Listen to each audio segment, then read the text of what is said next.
शुरू कर दीजिए। सबसे पहले थोड़ी सी आपसे चर्चा करते हैं। बीएसटीसी का पहली बार एग्जाम कब हुआ था? अगर किसी विद्यार्थी को पता है बताओ जी। पहली बार बीएसटीसी का कंपटीशन कब हुआ? उससे पहले 12वीं के नंबरों के आधार पर जिनके नंबर ज़्यादा आते थे उनकी मेरिट बनती थी और उनका ही डायरेक्ट बीएसटीसी में सिलेक्शन होता था। पहली बार ऐसा हुआ कि बीएसटीसी का एग्जाम हुआ। उसके बाद हर साल एग्जाम होता है। कब हुआ पहली बार? 2000, जोर से 2008 वाले कौन कौन है हाथ खड़े करो। तब आप कौन सी क्लास में थे? सोचो। आज से 16 साल पहले। कितने साल पहले? घर पे थे कि स्कूल में थे? ठीक है जी। तो 2008 से बीएसटीसी का एग्जाम हुआ। इससे पहले 12वीं के नंबरों के आधार पर मेरिट बनती थी। अब आप 2008 से लगा के 2000, लास्ट एग्जाम कब हुआ? 2024 में। कितने साल हो गए? सोच के उत्तर देना, गलत नहीं आना चाहिए आंसर।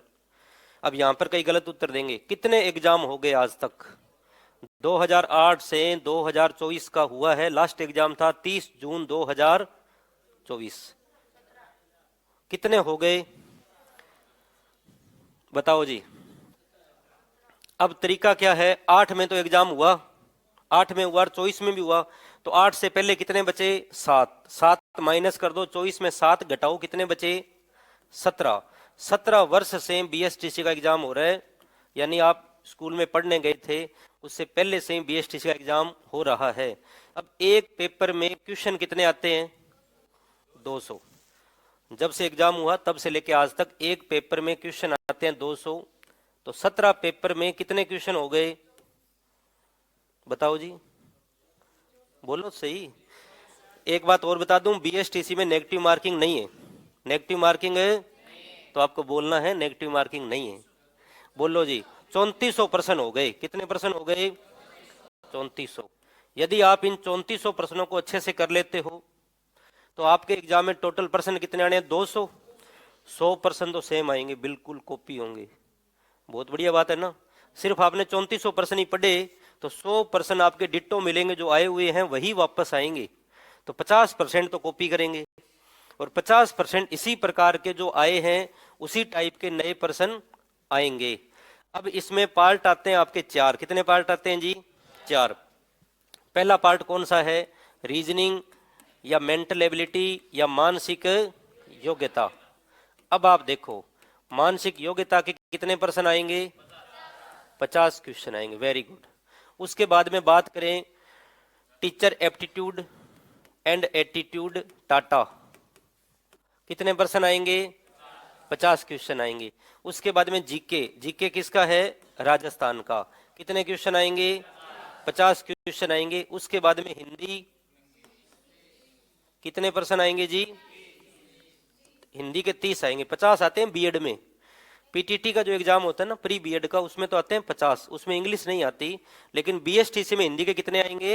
30 आएंगे। और 20 क्वेश्चन आते हैं संस्कृत के, सॉरी इंग्लिश के। संस्कृत और हिंदी में से एक सब्जेक्ट लेना है, चाहे आप हिंदी लो चाहे संस्कृत लो, सारे क्या लेते हैं? लगभग हिंदी। और फिर बच गया इंग्लिश यानी अंग्रेजी। कितने क्वेश्चन आएंगे?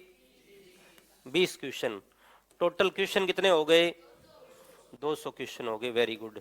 200 क्वेश्चन हो गए।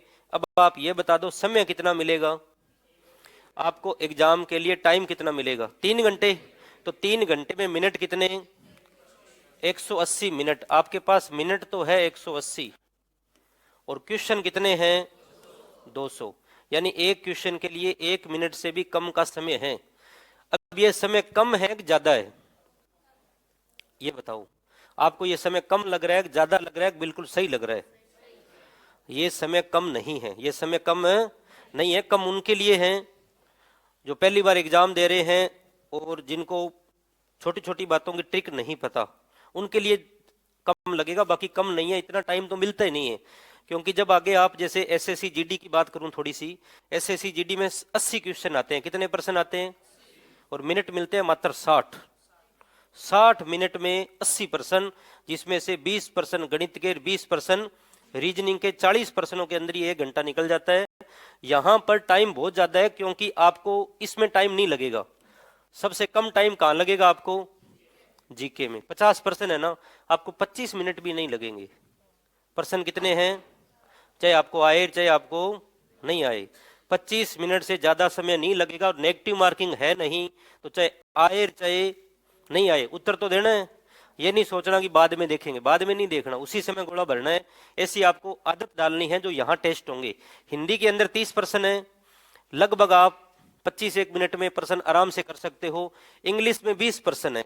अब जिनको आती है उनको तो 20 मिनट लगेंगे, और जिनको नहीं आती मात्र मिनट लगेंगे 5 10 मान लो ज्यादा से ज्यादा, क्योंकि वो ज्यादा सोचेंगे नहीं, गोला भर देंगे। ठीक है जी।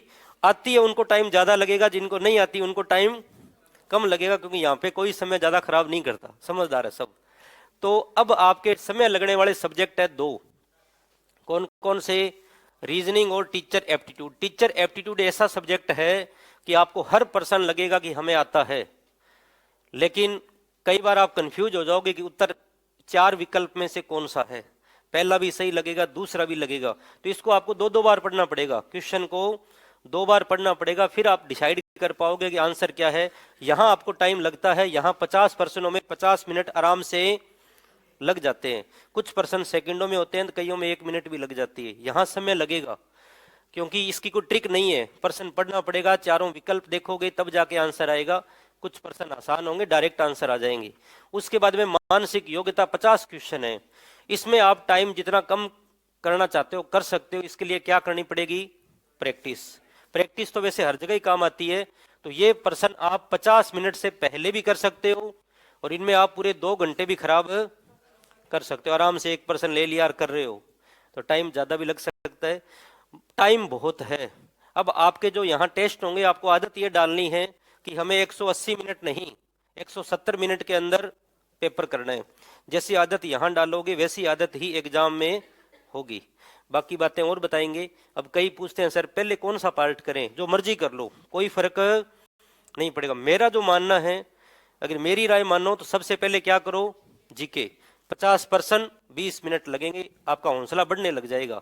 फिर आप क्या करो? हिंदी और ज्यादा। उसके बाद में इधर आ जाओ, इन दोनों में एक सब्जेक्ट ले लो। और कई रीजनिंग करते हैं, भले ही करो, समय का विशेष ध्यान रख के पेपर करना है, क्योंकि इसमें जितना आपको आता है उससे ज्यादा महत्वपूर्ण है पेपर को मैनेज करना। पेपर मैनेज करना आता है तो आपका सिलेक्शन थोड़ा आसान हो जाएगा। पिछली बार आपका पेपर बहुत आसान आया। आसान आया? देखा कि नहीं देखा? अब कहीं तो पीछे पीछे कह देंगे आसान आया। पहले पेपर देखने हैं। अब बात करें टोटल पर्सन आज तक आपके कितने आ गए? 3400। अब 3400 में 4 का भाग दे लो, कितना हो गया? बोलो कितना हो गया? बोलो तो सही। 850 हुआ कि नहीं हुआ? 850% रीजनिंग के आए हैं आज तक। कितने पर्सन आए हैं? 850। और अब आपकी बार कितने आने हैं? मात्र 50। 800 तो फिर भी छोड़ दिए। इन 850 प्रश्नों में मैं फिर कह रहा हूं 25% सेम आएंगे। ये आज तक का इतिहास है, कोई भी पेपर उठा के देखो, पिछले पेपर देखो। हाँ, आपको ये जरूर दिक्कत आएगी कि आपको ये सारे प्रश्न नहीं मिल पाएंगे, सारे प्रश्न मिलेंगे नहीं। किसी गाइड में 4 पेपर है, किसी में 2 है, किसी में 5 है। लेकिन अगर आप ये सारे प्रश्न निकाल लेते हो तो आधे प्रश्न सेम आएंगे। आपको ये भी पता लग जाएगा कि पेपर आसान कब आया, मुश्किल कब आया, और हमें दिक्कत कहाँ कहाँ है। पेपर का तरीका हर साल चेंज होता है। हर साल पेपर का तरीका चेंज हो रहा है। ये नहीं है कि पिछला पेपर 2024 का जैसा रीजनिंग का आया वैसा 23 में था। 23 के अंदर एक टॉपिक है वेन आरेख, और वेन आरेख के प्रश्न कितने आए? 6। और 2024 में वेन आरेख का एक भी प्रश्न नहीं आया।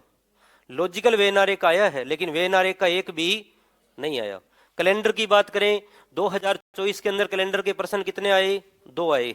तो मैं आपको सारा परफॉर्मा बना के दूंगा कि सारे टॉपिक, कौन कौन से टॉपिक अपने पढ़ेंगे, टॉपिक सारे पढ़ेंगे। आज तक किस टॉपिक से कितने क्वेश्चन आए, जैसे कैलेंडर के अब की बार 2 आए, उससे पहले कितने आए, उससे पहले कितने आए, कोडिंग डिकोडिंग के कितने आए। एक टॉपिक इसमें आता है आयु। कौन सा आता है जी? कभी आयु का 1 आता है, कभी 2 आते हैं, कभी 3 आते हैं, कभी 4 भी आ जाते हैं। ठीक है जी। तो आप एक ही पेपर को आधार मान के मत करना। अब जैसे मैं टॉपिक पढ़ा रहा हूं, इसलिए मैं टॉपिक वो पढ़ाऊंगा जिनके पिछली बार प्रश्न आए। जैसे मैं टॉपिक वेनारिक पढ़ाता, आप घर पे जाके देखते 2024 वाला पेपर, आप कहते सर वेनारिक का तो एक भी प्रश्न नहीं आया। मैं आपको कहता 2023 वाले देखो, तो आप कहते 6 प्रश्न आए। अब 6 प्रश्नों का मतलब कितना नंबर हो गया? 18 नंबर, यानी एक ही टॉपिक 18 नंबर का। इसलिए एक पेपर से डिसाइड नहीं होगा। आप कम से कम पिछले 5 पेपर देखो, कम से कम कितने देखो, फिर आपको आइडिया लग जाएगा कौन कौन से टॉपिक उसने उठाए हैं। ठीक है जी, क्योंकि कई मेरे भाई पढ़ा रहे हैं, वो कहते हैं कैलेंडर सिलेबस में ही नहीं है। अब कैलेंडर के पिछली बार 2 प्रश्न आए हैं, घड़ी के 3 प्रश्न आए हैं, और कुछ कह रहे हैं घड़ी और कैलेंडर सिलेबस में ही 5 प्रश्न आए हैं पिछली बार। इसलिए सारे पेपर देखो, आपको खुद पता लग जाएगा कि किन किन टॉपिकों से क्वेश्चन आते हैं। हाँ, पेपर आसान आता है, और मैं तो कह रहा हूं जितना पेपर रीजनिंग का मुश्किल आए आपको उतना ज्यादा फायदा होगा। आसान आया तो गधे और घोड़े बराबर हो जाएंगे, पेपर जितना मुश्किल आया आपको उतना फायदा होगा। कमजोर से कमजोर विद्यार्थी के रीजनिंग में 50 में से 40% सही होंगे, इस बात की अपनी गारंटी है, लेकिन पढ़ना आपको पड़ेगा। ठीक है जी। और पिछली बार एक बंदे के 50 में से कितने सही हुए? 50 हुए फाइनल आंसर के आने के बाद। 48 वाले तो कई भी थे, लेकिन मैं 50 का नहीं कह रहा, एक बार आपको डायरेक्ट कहां लेके चल रहा हूं? 40 पे। धीरे धीरे संख्या बढ़ेगी। अब मैंने तो 40 कह दिया, कहना आसान है, लाने मुश्किल है। आप टेस्ट दोगे ना, कई होंगे हो सकता है पहली बार 30% ही सही नहीं हो, धीरे धीरे आपकी रफ्तार बढ़ेगी, 30, 35, 40, और फिर लगभग आपके 40 से % ज्यादा सही होंगे, क्योंकि पिछली बार भी हुए थे। लेकिन फिर कह रहा हूं पढ़ना तो पड़ेगा, और पढ़ना सिस्टम से पड़ेगा। सिस्टम क्या है? पिछले पेपर हमें पता होना चाहिए। उसके बाद अगर आप अदर पेपर पढ़ना चाहो कि सर और क्या पढ़ें, डायरेक्ट पर्सन मिल जाए, तो आप पीटीटी के जो पेपर होते हैं ना प्री बीएड के, उसकी सहायता ले लो। कई बार क्या होता है, जैसे आरएस एग्जाम के अंदर आईएएस वाले क्वेश्चन सेम आते हैं, उसी प्रकार प्री बीएड वाला पेपर कहाँ आता है? बीएसटीसी में। कई प्रश्न कॉमन है, आप पिछले पेपर देखोगे ना, मिल जाएगा। अब मैं टॉपिक शुरू करता हूं, बिल्कुल भी ना घबराओ। आपका जो एग्जाम होगा, तीसरी बात है एग्जाम कब होगा, ये तीसरी बात है जी। एग्जाम कब होगा बताओ, आपके अनुसार कब होगा? जून में होगा। अब देखो जी, कोरोना काल से पहले, कोरोना काल 2020 में, 2020 से पहले एग्जाम सिस्टम से होते थे, लगभग मई में एग्जाम हो जाते थे, होते हैं ना, और विद्यार्थी को मात्र 1.5 महीने का समय मिलता था, महीने 1.5 महीने का टाइम मिलता। उस समय हर कोई महीने 1.5 महीने कोचिंग करता, और कोचिंग करके कई करते कई नहीं करते, उनका सिलेक्शन हो जाता। अब धीरे धीरे कंपटीशन बढ़ गया। क्यों बढ़ गया? 2 कारण है। एक तो एग्जाम बाद में लेट होने लग गया, एक बार अगस्त में हुआ, एक बार जुलाई में हुआ, पिछली बार जून के एंड में हुआ। दूसरा, अब हर कोई बीएसटीसी करना चाहता है, बीएड की बजाय ज्यादा ध्यान किस पे दे रहे हैं? तो बीएड में आसान है सिलेक्शन बहुत। आपने पिछली बार देखा होगा, जिस विद्यार्थी ने प्री बीए और बीएड वो भी कंपटीशन दिया और बीएसटीसी दिया, उसका बीए बीएड में तो हो गया, आधी तैयारी थी तब तक, सिलेक्शन हो गया, और बीएसटीसी में नहीं हुआ। उसका कारण क्या है? उसका कारण आप ही हो। हर कोई विद्यार्थी करना क्या चाहता है? बीएसटीसी। तो मैं एक बात बता दूं, यदि आप बीए और बीएड का फॉर्म भरोगे तो आपका सिलेक्शन 100% होगा, सिलेक्शन आपका 100% होगा। पिछली बार जब तक आधा सिलेबस हुआ था तब भी उसका एग्जाम हुआ और उनका सिलेक्शन हो गया, लेकिन उन्हीं विद्यार्थियों का, उनमें से कुछ विद्यार्थी बीएसटीसी में रह गए। एक कारण और है, बीएसटीसी में सीटें कितनी है? लगभग 26,000, और फॉर्म कितने भरे जाते हैं? थोड़े कम ही बता दो, चाहे आप 5 लाख ही बता दो, बहुत ज्यादा भरे जाते हैं। मैं कम बता रहा हूं, बहुत कम बता रहा हूं, कई पेपर भी नहीं देंगे 5 लाख। अब 5 लाख 20,000 भी करें तो 26 का डबल 52, 20 में से एक का सिलेक्शन है। कितने में से है? 20 में से एक का सिलेक्शन है। और यदि यहाँ पे बीएड की बात करें, जैसे बीए करने के बाद जो विद्यार्थी बीएड करता है, बीएड में पता है सीटें कितनी है? 1,25,000 प्लस सीटें हैं। कितनी सीटें हैं? 1,25,000। फॉर्म भरे जाते हैं 2.5 लाख, 2 में से एक का सिलेक्शन है। यानी बीए करने के बाद जो बंदा बीएड करे, 2 में से एक का सिलेक्शन। और आपके 20 में से 20 तो मैंने बताया है, लगभग 25 का रेशो रहता है। ये फॉर्म ज्यादा भरे जाते हैं, ये मैंने कम बताए हैं थोड़े आपको। तो आ गया समझ में? बस मेन कारण यही है। तो जो विद्यार्थी बीए करके बीएड करेगा उसका तो सिलेक्शन होगा ही होगा, क्योंकि 2 में से एक है, और यहां 20 में से एक है, इसलिए मुश्किल नहीं है, क्योंकि कंपटीशन की बात करें तो सबसे कम कंपटीशन इसी का ही है। बाकी आप जैसे पशु परिचर का आपने सुना होगा, कितने फॉर्म भरे गए? 17 लाख। और सीटें कितनी हैं? 5,934। आप 10,000 ही मान लो, डबल कर लो सीटें। कितने में से एक का कंपटीशन है? सोच के देखो, 17 लाख में 10,000 का भाग दो, एक सीट के पीछे कितने हैं भाई साहब, फटाफट बता दो। आ गया ना समझ में? मतलब इससे 10 गुना ज्यादा कंपटीशन है आगे हर भर्ती में। तो कंपटीशन तो यहां भी है, बीएड की तुलना करें तो कंपटीशन ज्यादा है, वहां पे 2 में 1, यहाँ पे 20 में 1। लेकिन अगर आप कंपटीशन में उतरोगे तो कंपटीशन में तो एक सीट के पीछे 100 से ज्यादा विद्यार्थी होंगे, चाहे किसी भी कंपटीशन में देख लेना। इसलिए मुश्किल है, लेकिन इतना मुश्किल नहीं है। अगर कोई विद्यार्थी सिस्टम से तैयारी करे और पिछले पेपर को देख करके पढ़े और रेगुलर 2-4 घंटे पढ़े तो बहुत अच्छे नंबरों से सिलेक्शन हो सकता है। इसका कारण एक फायदा यह भी है कि आपका कंपटीशन किससे है? आपके जैसे भाइयों से ही है। एमए बीएड करने के बाद कोई बंदा बीएसटीसी नहीं करेगा। बीएसटीसी कौन करेगा? या तो 12वीं का एग्जाम दे के आया है, या जो फर्स्ट ईयर में है, और या ज्यादा से ज्यादा सेकेंड ईयर में है। जिसकी बीए हो गई वो फिर क्या करेगा? वो तो बीएड ही करेगा। वो सोचा अब तो बीए हो गई, 3 साल से दे रहे हैं, हो नहीं रहा, अब क्या कर लेते हैं? बीएड। तो पॉजिटिव रहो, मुश्किल है लेकिन इतना मुश्किल नहीं है, जो पढ़ेगा उसका सिलेक्शन हो जाएगा। ठीक है जी। आज तक 2 बार पेपर साथ लाने के लिए दिया है। एक बार तो 2024 में पेपर साथ दिया था, एक बार और दिया था पेपर 2018 के अंदर। 2018 वाला पेपर भी आपको नेट पे मिल जाएगा, वो पेपर साथ लाने के लिए दिया था। बाकी जो पेपर है वो साथ लाने के लिए नहीं दिए। अब नहीं दिए, इस बात पे और सुन लो, मार्केट में अलग अलग गाइडें आई है, कुछ मैं नाम नहीं लूंगा, उनकी बुराई नहीं करूंगा। कुछ ऐसी किताबें हैं वो पर्सन कभी एग्जाम में आए ही नहीं, बीएसटीसी में वो पर्सन कभी नहीं आए, उन्होंने ऐसी किताब छाप दी, बोले ये बीएसटीसी 2014 का पेपर, ये 2015 का पेपर, ये 2016 का पेपर, और वो पेपर कभी एग्जाम में आए ही। उन्होंने क्या किया? ऐसे फर्जी, प्रूफ तो किसी के पास था नहीं, इधर उधर से पर्सन लिए, लिख दिया बीएसटीसी 2014, पिछले 10 सालों के पेपर। वो पर्सन कभी एग्जाम में आए ही नहीं। तो जो पेपर हुए हैं वो आपको टेलीग्राम पे भेज देंगे, ओरिजिनल पेपर।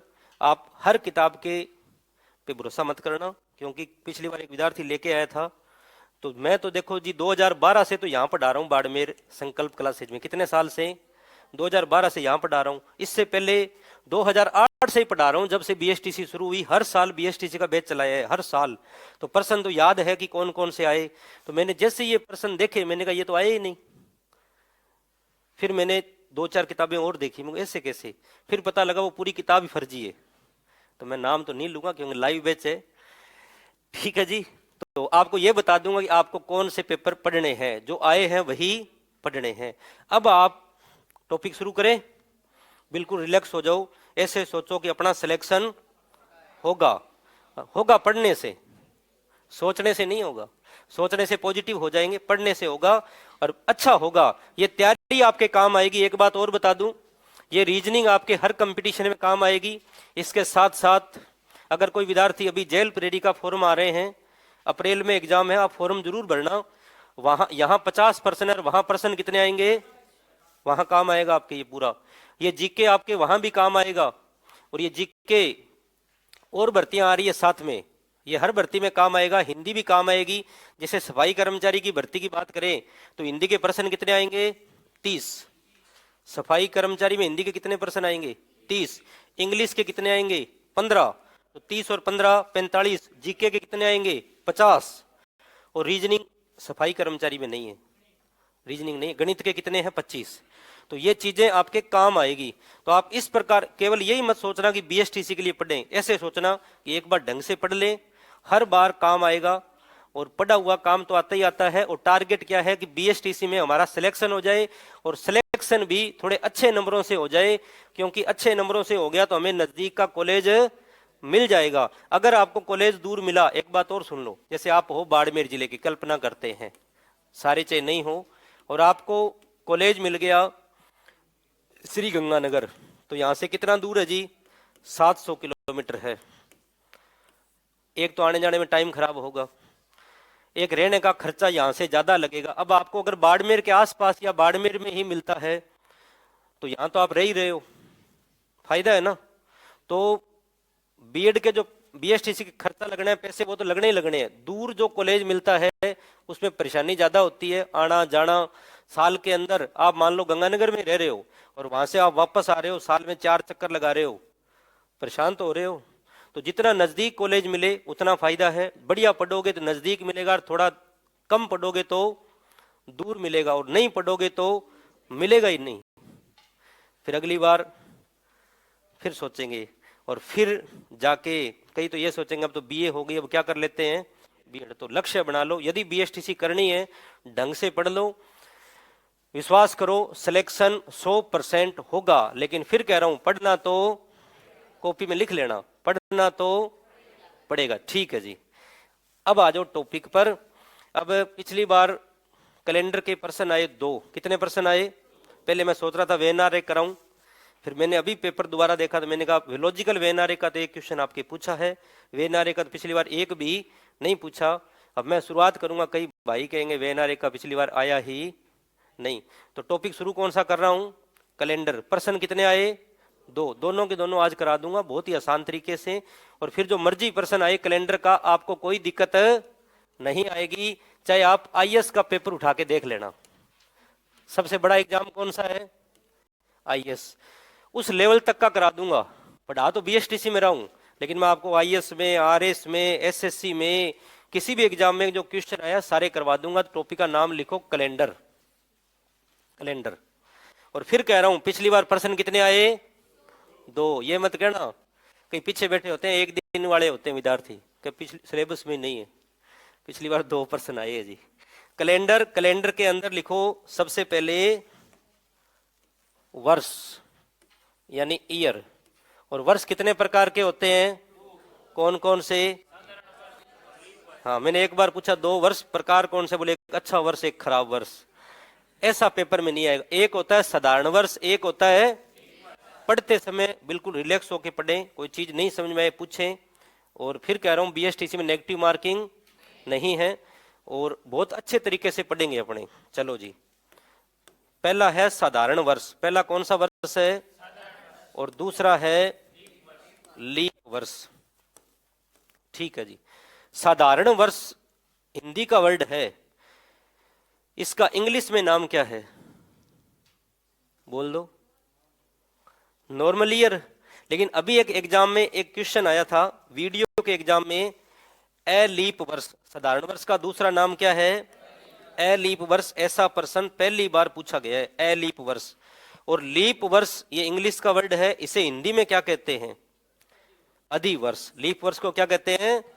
वेरी गुड, तो नोट कर लो अधिवर्ष। ये अधिवर्ष तो बहुत बार आ गया, नया क्या पूछा? A leap. है बहुत आसान, ये लीप, ये ए लीप, ये साधारण, ये अधिवर्ष। कोई वर्ष साधारण है या लीप है, इसका पता करने के लिए, इसका पता करने के लिए भाग किसका देते हैं? हाँ जी, 4 का। Very good. और 4 का भाग पूरा पूरा चला जाए तो लीप वर्ष। हमेशा या कभी कभी? हमेशा। हमेशा वाले हाथ खड़े करो। इसी पे प्रश्न आया था पिछली बार 2024 में, इसी पे एक प्रश्न पूछा है।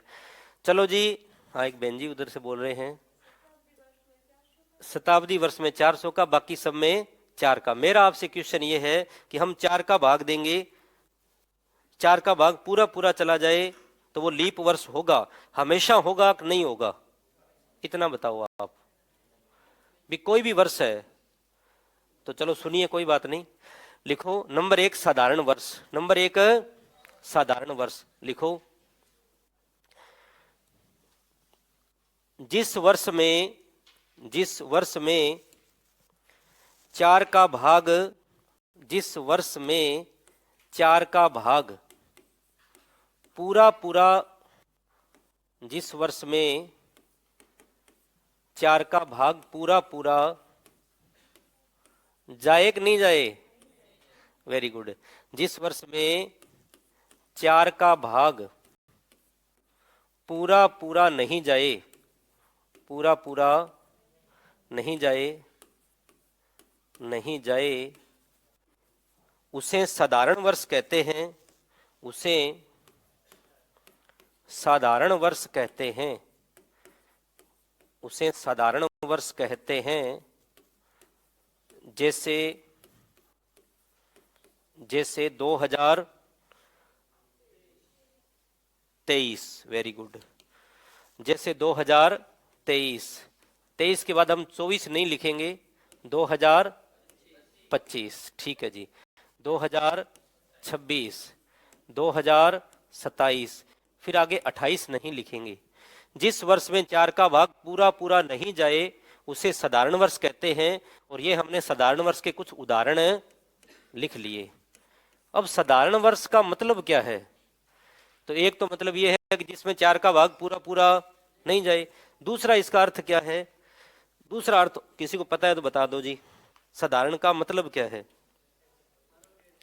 Very good. जिस वर्ष में फरवरी में दिन कितने हो?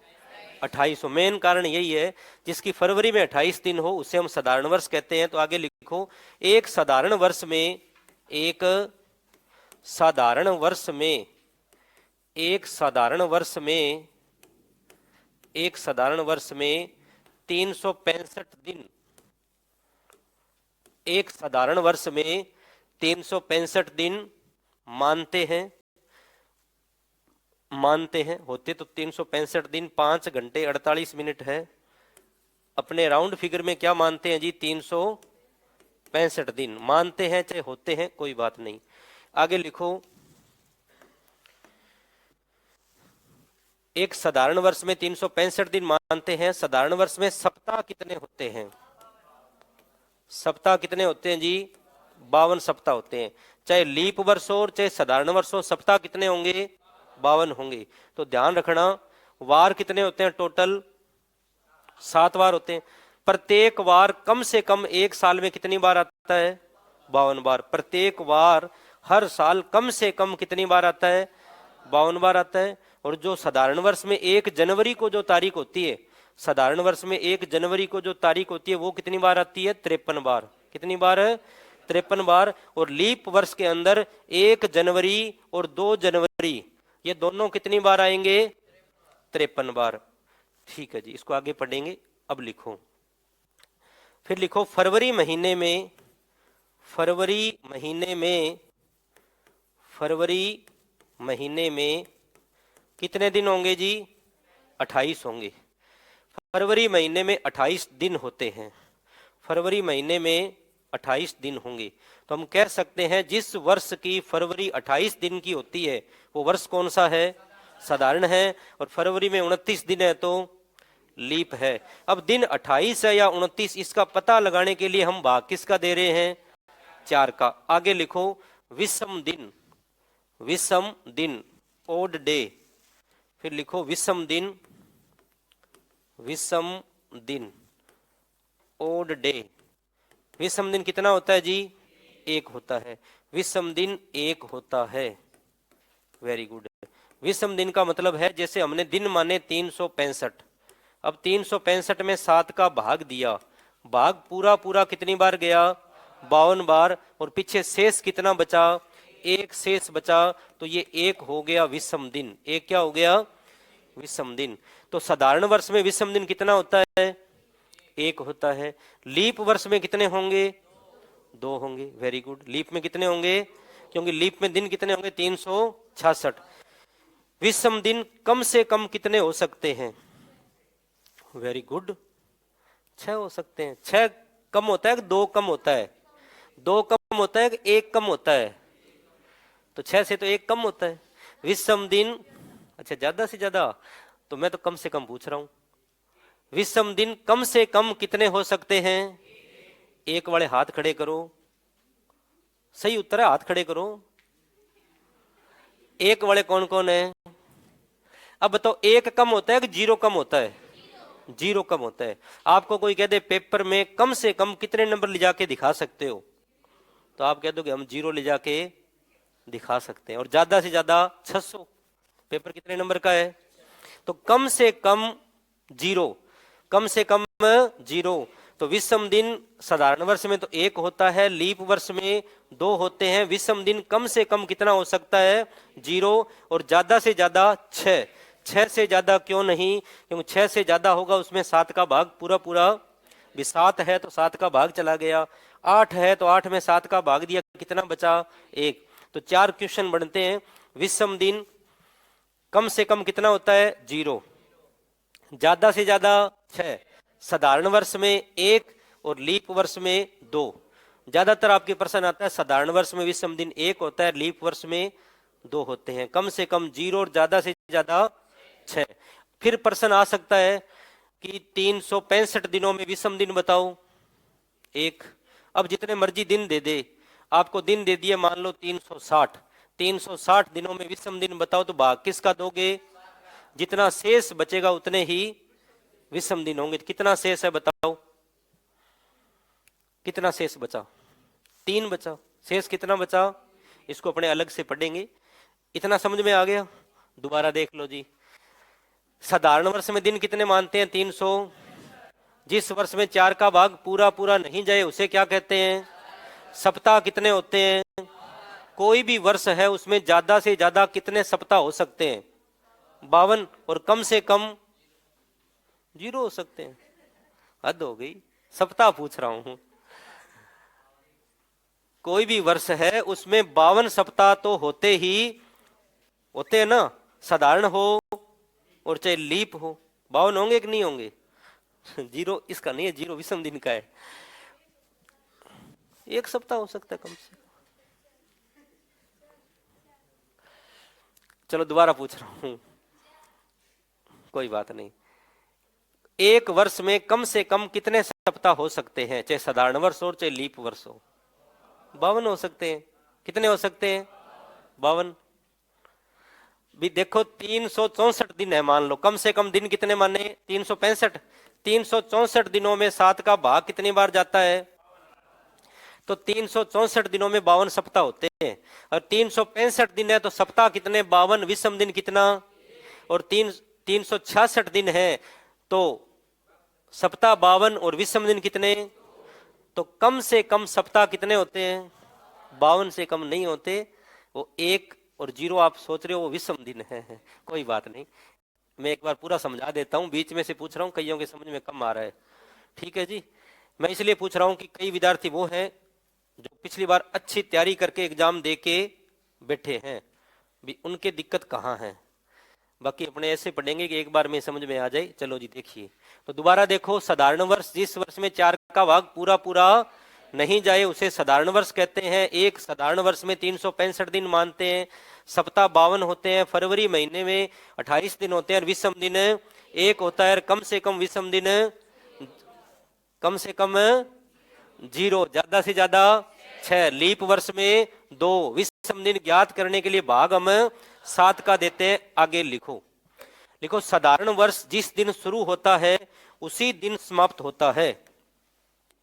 साधारण वर्ष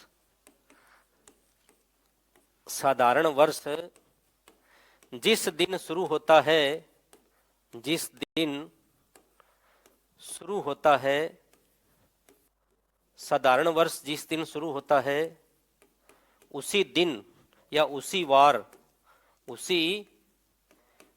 लिख लो चाहे दिन लिख लो, उसी वार उसी दिन समाप्त होता है। यह प्रश्न आपके एग्जाम में आ चुका है पहले। साधारण वर्ष जिस दिन शुरू होता है उसी दिन समाप्त होता है। साधारण वर्ष का जो प्रथम दिन होता है वही उसका अंतिम दिन होता है। आगे लिखो। साधारण वर्ष का जो प्रथम दिन होता है वही उसका अंतिम दिन होता है। यह भी प्रश्न आपके आ चुका है पिछले पेपर में। साधारण वर्ष का जो प्रथम दिन होता है वही उसका अंतिम दिन होता है, वही उसका अंतिम दिन होता है। दोनों बातें एक ही है, 2 बार लिखाया है कि याद हो जाए। साधारण वर्ष का प्रथम दिन, साधारण वर्ष का जो प्रथम दिन होता है, जो प्रथम दिन होता है वही उसका अंतिम दिन होता है। जैसे 1 जनवरी 2025 जैसे 1 जनवरी 2025, 1/1/2025, इसका जो प्रथम दिन होगा वही उसका अंतिम दिन होगा। तो लिखो 1 जनवरी 2025 को बुधवार हो तो कौन सा वार हो? बुधवार। नया साल बुधवार को लगेगा, जो नया साल है वो बुधवार को लगेगा। 1 जनवरी 2025 को बुधवार हो तो 31 दिसंबर 2025 को भी क्या वार होगा जी? बुधवार होगा। 31 दिसंबर 2025 को भी बुधवार होगा। ठीक है जी। अब देखो उसने लिखा है 1 जनवरी 2025, ये तो रियल के अंदर यहाँ पे बुधवार था। अगर रियल में बुधवार नहीं भी है तो जो उसका प्रथम दिन दिया जाएगा वही उसका अंतिम दिन माना जाएगा, चाहे यहाँ पे रियल लिखे चाहे ना लिखे। ठीक है जी। 1 जनवरी 2025 को बुधवार हो तो 31 दिसंबर 2025 को बुधवार होगा। तो एक तो आपके ये क्वेश्चन आ चुका है कि साधारण वर्ष का जो प्रथम दिन होता है वही उसका अंतिम दिन होता है। एक आपके इस प्रकार से प्रश्न दिया जाता है, 1 जनवरी को देके 31 दिसंबर को दिया जाएगा। और एक आपके क्वेश्चन पूछा गया है साधारण वर्ष में विषम दिन कितने होते हैं? 1। और अब की बार पूछा गया है कि साधारण वर्ष और लीप वर्ष में अंतर क्या है। ये अब की बार आया है 2024 के अंदर। आगे लिखो, यहां तक समझ में आ गया? आगे लिखिए, फिर लिखो नंबर 2 लीप वर्ष।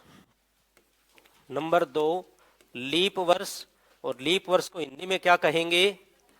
अधिवर्ष। अधिवर्ष लिखो जी। लीप वर्ष यानी अधिवर्ष लिखो। जिस वर्ष में 4 का भाग पूरा पूरा चला जाए।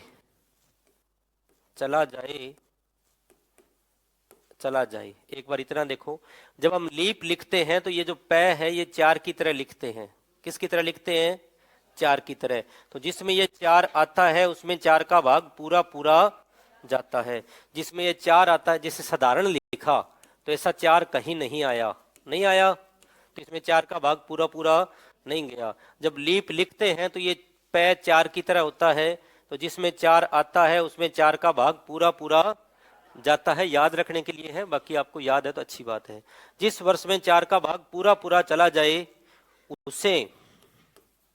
उसे सामान्यतः लीप वर्ष कहते हैं। उसे सामान्यतः लीप वर्ष कहते हैं। उसे सामान्यतः लीप वर्ष कहते हैं। उसे सामान्यतः लीप वर्ष कहते हैं। अब अपने वर्ड लिखा है यहाँ पे सामान्यतः, ये इसलिए लिखा है कि शताब्दी वर्ष के अंदर हम 4 का नहीं किसका भाग देंगे? 400 का, इसलिए लिखा है। अगर 4 का भाग जाने से हर वर्ष लीप होता तो हमें 400 का भाग देने की जरूरत ही नहीं होती। शताब्दी वर्ष में हम 400 का भाग देते हैं। क्यों देते हैं आगे पढ़ेंगे। जिस वर्ष में 4 का भाग पूरा चला जाए उसे सामान्यतः क्या कहते हैं? लीप वर्ष कहते हैं। आगे एक लाइन और लिख लो, लिखो शताब्दी वर्ष में हम 4 का नहीं 400 का भाग देंगे। शताब्दी वर्ष में हम 4 का नहीं 400 का भाग देंगे। शताब्दी वर्ष में हम 4 का नहीं 400 का भाग देंगे। 400 का भाग देंगे। ठीक है जी। एक बार इतना लिख लो, यदि 400 का भाग पूरा चला जाए तो लीप शताब्दी, और पूरा नहीं जाए तो साधारण शताब्दी। लिख लो, पूरा कर ही लो इसको। देखो, यदि 400 का भाग पूरा चला जाए, यदि 400 का भाग पूरा चला जाए तो लीप शताब्दी वर्ष। यदि 400 का भाग पूरा चला जाए, 400 का भाग पूरा चला जाए तो उसे लीप शताब्दी वर्ष कहते हैं। चला जाए तो उसे लीप शताब्दी वर्ष कहते हैं, लीप शताब्दी वर्ष कहते हैं, लीप शताब्दी वर्ष कहते हैं। और नहीं जाए तो साधारण शताब्दी वर्ष। यदि 400 का भाग पूरा पूरा चला जाए तो उसे लीप शताब्दी वर्ष कहते हैं। जैसे जैसे जैसे 400, 800, वेरी गुड, 1200, 1600, 2000, 2400, ये सब लीप शताब्दी वर्ष है। ये सब कौन से वर्ष है? लीप शताब्दी। लीप शताब्दी का मतलब है इसमें फरवरी महीने में दिन 29 थे। फरवरी कितने दिनों की थी? 29 दिनों की थी। ठीक है जी, हमने लिखा है जिस वर्ष में 4 का भाग पूरा पूरा चला जाए उसे लीप वर्ष कहते हैं। लेकिन शताब्दी वर्ष में हम 4 का नहीं 400 का भाग देंगे। 400 का भाग पूरा पूरा चला जाए तो लीप शताब्दी, और नहीं जाए तो साधारण शताब्दी। आगे लिखो, लिखो, आगे लिखो जी। 400 का भाग पूरा पूरा नहीं जाए तो साधारण शताब्दी वर्ष। यदि 400 का भाग पूरा पूरा नहीं जाए, नहीं जाए तो उसे साधारण शताब्दी वर्ष कहते हैं। साधारण शताब्दी वर्ष कहते हैं।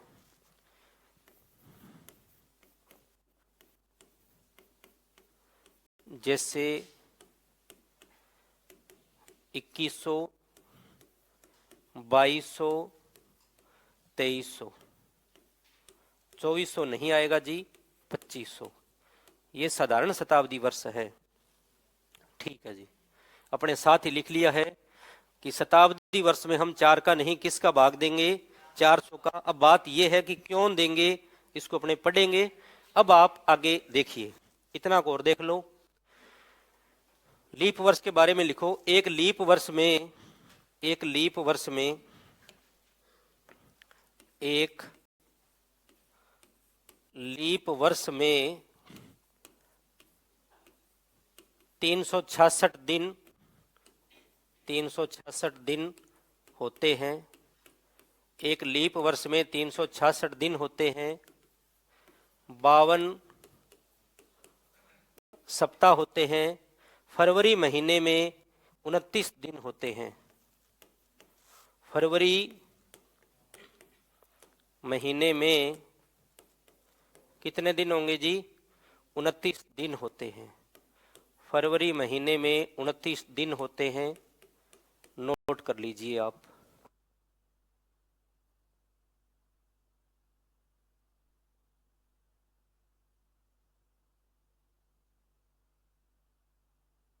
एक लीप वर्ष में 366 दिन होते हैं, 52 सप्ताह होते हैं। फरवरी महीने में 29 दिन होते हैं।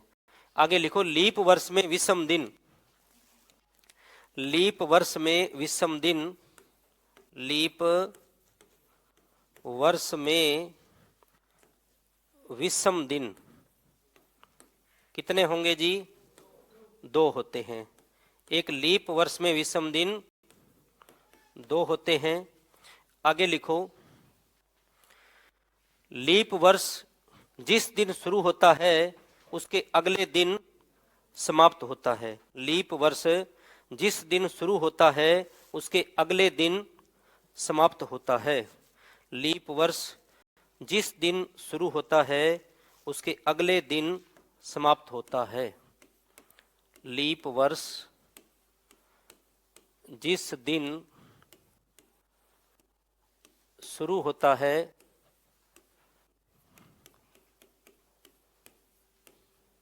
उसके अगले दिन, उसके अगले दिन समाप्त होता है। जैसे जैसे 1 जनवरी 2024 को सोमवार था, अब की बार जो 2024 वर्ष है किस वार को शुरू हुआ था? सोमवार को। जैसे 1 जनवरी 2024 को सोमवार था तो 31 दिसंबर 2024 को भी मंगलवार होगा। क्या होगा जी? मंगलवार होगा। 1 जनवरी 2024 को सोमवार था तो 31 दिसंबर 2024 को मंगलवार होगा। भी मत लिखना, सीधा ही लिख लो मंगलवार होगा, क्योंकि ये लीप वर्ष है। लीप वर्ष जिस दिन शुरू होता है उसके अगले दिन समाप्त होता है। 1 जनवरी 2024 को सोमवार था तो 31 दिसंबर 2024 को मंगलवार होगा। यहां तक समझ में आ गया? अब बताओ लीप वर्ष के लिए हमने क्या लिखा है कि जिस वर्ष में 4 का भाग पूरा पूरा चला जाए उसे सामान्यतः लीप वर्ष कहते हैं। सामान्यतः इसलिए लिखा है कि शताब्दी वर्ष में हम 4 का नहीं 400 का भाग देंगे। 400 का भाग पूरा पूरा चला जाए तो लीप शताब्दी वर्ष, और 400 का भाग पूरा पूरा नहीं जाए तो साधारण शताब्दी वर्ष। उसके बाद में एक लीप वर्ष में दिन कितने होते हैं? 366। सप्ताह कितने? 52। फरवरी महीने में दिन कितने? 29। यदि किसी वर्ष की फरवरी 29 दिन की है तो वो वर्ष लीप होगा। और लीप वर्ष में विषम दिन कितने होते हैं? 2 होते हैं। यहां तक समझ में आ गया? तो आगे अपने कल पढ़ेंगे। ठीक है जी, आज के लिए इतना ही। धन्यवाद। आज आगे आपकी क्लास है और कल अपने वो भी पढ़ेंगे।